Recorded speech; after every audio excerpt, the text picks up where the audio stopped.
Alright, we're back with the Chrome Corner. Obviously we got Chrome. Obviously we got Charlie T, our boy. Came in suited and booted. If you follow the Instagram, you saw him giving his prediction for the main event tonight, which we'll hold off on in case y'all hadn't seen it.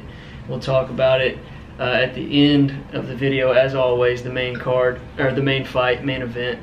We'll go through the main card of UFC 258, give our picks, and then we're going to have a couple more videos for you guys that we're going to post separately on the YouTube, maybe on the Instagram as well. That'll just be some hot topics in MMA and UFC for us to talk about. So right now we're going to go through UFC 258. We'll start with the first fight, and I'll let you pick first. Charlie T, we've got Pitolo versus Marquez. Who do you got? Pitolo's a really streaky fighter. I mean, he's lost 3 of his last 4, and plus, I mean, I don't know. He doesn't impress me. I mean, his last one was. I mean, he did knock out. His last two wins came by knockout, but he didn't look great in his last fight. He got pretty dominated, I would say. Lost a unanimous decision. Plus, I mean, Marquez has the coolest name ever. I mean, the guy's nickname's the Cuban Missile Crisis. That's pretty cool nickname. You gotta say. He's won 5 of his last 6. 4 of those have come by knockout. The other one was a submission, but he's got some freaking heavy hands. He does. I'm taking him by knockout. I think either second or third round. Okay. I'm gonna match that, and I'm gonna go Marquez by TKO as well. I'm gonna go third round. I actually watched Marquez. Of course, I don't know a whole lot about either one of these guys. They're early in their careers, but Marquez, I watched on the Contender Series. I don't know if you watched much of that, but he did really well in the Contender Series. I'm pretty sure he knocked the guy out that he fought. Can't remember who it was on this list of his resume, but he did really well in Contender Series, and he was like a shoe-in on that show to get the UFC contract. So I'm going to go with Marquez on this as well. So now that we have those two, we'll move on to the next fight, which is Ricky Simon versus Brian Kelleher. So you gave pick on the last one, so I'll give my pick on this one. I'm going with Ricky. I think he's going to utilize his wrestling in this fight. Kelleher, as you mentioned about Pitolo, Kelleher is a streaky fighter. He's never been able to put out those top guys. You know, when he faces the top guys, he tends to lose. He kind of seems more of like a journeyman fighter, and that's no shade to him, no disrespect. Of course, we always respect everyone that steps foot in the octagon, but Ricky just seems like the guy who's got a little bit more fire behind him right now. He's younger, I believe, and I think he's going to wrestle Kelleher. And I'm taking Ricky. So what are your thoughts on that? I agree. I'm taking Ricky. I mean, I think he's I think he's kind of a monster. I mean, he's only 28. I mean, most people don't remember, before that Uriah Faber fight where he got knocked out in the first round. Mm-hmm. The guy came into the UFC he was on Dan White's Contender Series. He started off clean record, 3-0. Then he went up against Uriah Faber. Unfortunate knockout. I think if they fought again, it'd be a different story. Lost his next fight, but he got back. His last 2 fights, he's looked solid. Mm-hmm. The Ray Borg fight was really good. I know it went to a split decision, but I thought he should have got a unanimous decision, honestly. But yeah, Simon all the way, 100% confident. Okay, so we're both agreeing on the first 2 fights. Third fight, we've got a pretty well-known guy, Kelvin Gastelum, versus an up-and-coming guy, Ian Heinisch. Kelvin is ranked number 9, and Heinisch is ranked number 15. So back to you on this one. Who is your pick and why? Dude, this is just a fight that I honestly don't want to pick because I feel like I could be wrong either way. I felt the same. I love watching Kelvin. I love watching Kelvin Gastelum fight. I think he goes in there, he leaves his heart in the ring. That freaking style bender fight, that was an all-time classic. A lot of people thought Absolutely. He won that fight. And he kind of gassed out at the end, but dude, he took everything he had and just shot back at him. But there's like that one fight that a fighter gets to, and they leave everything on the line, and after that, they're never the same. Yeah. I think it happened. You look back like farther into like Pride. Crow Cop left everything on the line during that open weight Grand Prix. He beat Vanderlei Silva and Josh Barnett in the same night. Then he came over to the UFC and he just wasn't the same fighter. I think there's a peak when it comes to the longevity and like the greatness of a fighter. And the damage. I think Gastelum reached that when he fought Stylebender. Because that was an all-time classic. He's had a tough road since then for sure. What, three fight skid? Uh-huh. And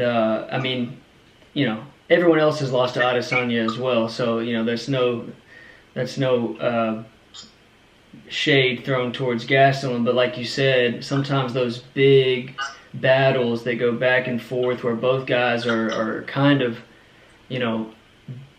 beating the hell out of each other.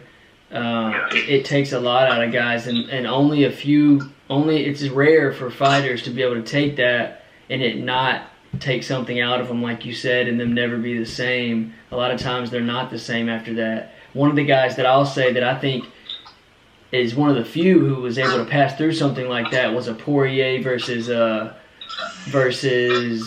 who am I thinking? Who? Connor? No, before Poirier versus. He lost to Chandler. Hooker.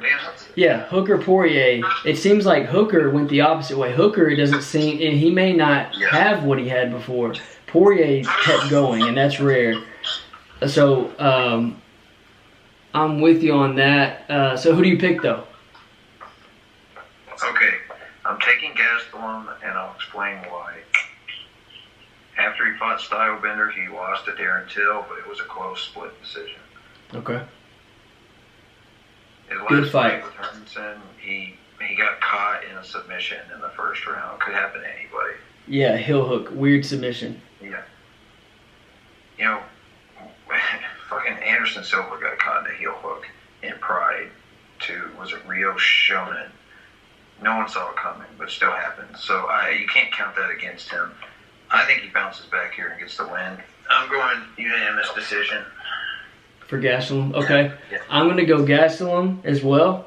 So we have the same pick again on this one, but I'm going to go with a TKO in the third round. Okay. I think it's going to come down to heart, and I don't know what to think of Heinisch when it comes to heart, but I know that Gastelum has crazy heart, and I'm going to give it to him maybe early in the third. But I'm going to go TKO in the third. So far, same picks. Marquez Simon Gastelum. Co-main event, Macy Barber, Alexa Grasso. Who do you got? Or are we back to me? Yeah, I think it's your turn. It's my turn. Okay, I'm going to go Macy Barber. Macy Barber was on a tear before she got hurt. She got hurt in the middle of the fight. In her most... Was it her most recent fight? Yeah, she fought on the McGregor Cowboy card. Yeah, and she got hurt in mid-fight. I will say that I think she was losing anyways. And so she didn't look necessarily good going into that fight until she got hurt. But then she got hurt, ACL. We know she had surgery since then, recovered, and she's back. And I think that she's a super strong young talent. People have compared her to the stardom of John Jones early on and how much talent she has, and can she become champion in her weight division as early as John did? Only time will tell of that. She's had, damn near a year taken off of that time. When I think she only has a year and a couple months left for her to put on enough of a show to get a title shot and win that. But so I think that's in my opinion, that's probably out of reach for her at this point to surpass John as far as how young she gets the championship belt. But I don't think that's out of reach for her future. So I think that I'm going to take Barber. I think she gets it done. I'm going to go unanimous decision. The girls in the lower weights like that, it's not too often you see much power or finishes, so I'm going to go with the decision. Okay. For Macy? Yeah, for Macy. I'm going with Macy as well. Okay. That last fight really surprised me. I mean, Roxanne is a veteran, but I mean, she's a very up and down fighter. I mean, she lost her last, I believe, right? Yeah, she lost by decision. She's streaky. I mean, it seems like she wins one, looks great, and then loses one. And Macy Barber, I mean, she was putting on shows when she was fighting. She was beating people up. I think she had 4 TKOs in a row, right? Yeah, if you watch that fight, especially when she fought Hannah Cyphers, she was beating her to a pulp. She's got some heavy hands. She's got clear knockout power. I mean, she had 5 knockouts in a row before her loss. But, last time she was too focused. She was focused on the wrong thing. She kept trying to call out Paige Van Zandt. She just wanted a payday. I don't think she went into that fight focused. Yeah. And she's by far the superior talent. I think if she just keeps it up, stand up, she overpowers her. I mean, she's one of the most impressive female fighters I've seen in the UFC. I was just shocked by her last fight getting dominated like that. I think she bounces back. The injury played a part in it, but she just was very underwhelming. Yeah. I'm going to give her the benefit of the doubt, though. Taking Macy Barber by third round knockout. I think she overpowers Grasso, catches her a few times. And she got brick hands. She has brick hands. I think she'll handle her business. You don't have 5 knockouts in a row for no reason. So I expect her to get back in her winning ways and take this one. Yeah, I'm with you on that. I think one thing I noticed watching their fights is that I think Barber has more fire in her too, and maybe that's a testament to how young she is. I don't actually know Alexa's age, but now main event, what everybody's been waiting for. I'm sure the casuals aren't as excited about this one because they don't know how good of a fight this is going to be, but we both know how. What's that? They're crazy as hell. It's going to be a good fight. I think it's going to be a great fight. So we've got Kamaru Usman, the champ, at 170 versus Gilbert Burns, who's the #1 contender. Used to be teammates. Now they've separated camps. Now Gilbert stayed at the camp. Usman's on to Trevor Whitman, Justin Gaethje's coach. They have the same coach now in camp, or he's at least one of the coaches. So your pick on this one. Who comes away with the belt at the end of the night? Well, I picked Usman, and I'm sticking to it. Okay. Dude, Burns isn't going to beat him. Usman, I want to compare him to another welterweight that kind of, he reminds me a lot of, Matt Hughes, the way he just controls the pace of the fight. Mm-hmm. You could sprinkle in a little George St. Pierre. I mean, the way he fought Masvidal was genius. I mean, he just neutralized every offensive weapon that Jorge had that entire fight. Threw him up against the cage. Didn't let him get a breath. Just kept the pace on him. Yeah, because him and Usman and Colby fight, very similarly. Very, very. They push the pace. They about 60-70% on their punches. They're very accurate. They know how to pressure somebody, and they know how to wear someone down. And that's what he did against Woodley. I personally think Colby beat him at his own game in that championship fight. He just got caught in the 5th round. Mm-hmm. And Jorge, that was never a fight. He dominated Masvidal. I think he would have beat Jorge anyways, but on the way that Jorge came in with 2 weeks notice or whatever it was, that just made it that much more dominant. But go ahead. Yeah, he had no shot from the moment the bell rang. But I mean, Burns is a 6-fight winning streak. But if you take a closer look at his record, like who he's fought, I mean, he beat Gunnar Nelson. He's a good fighter. I mean, he's so that's 3 of his last 4, though.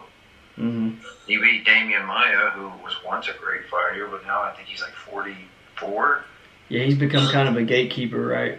Yeah, his last fight before Woodley was Damian Maia. And then he fought Woodley, who at the time we thought was still a title contender. We thought. But when we watched him fight Colby, I think everyone realized he's no longer elite in the welterweight division. So beating Woodley, you're going to need a lot more to beat Usman than you did Woodley. I don't see it happening. Yeah, so it looks like we're going to run the table with the same picks today. I'm going with Usman as well. I don't think that Burns is going to be able to get out of the control of Usman. Kind of like you said, Usman has this great knack for controlling everyone that he fights and controlling the pace no matter who it is. Colby was the closest because they had a similar approach, as you stated. They both pushed the pace a lot, so they were both in each other's face, coming at each other a lot. Go ahead. No, go ahead. You go ahead. That's why it's so much fun watching them, watching them fight each other because they have such similar styles. Their fight was amazing. I'm hoping that they fight again after this fight.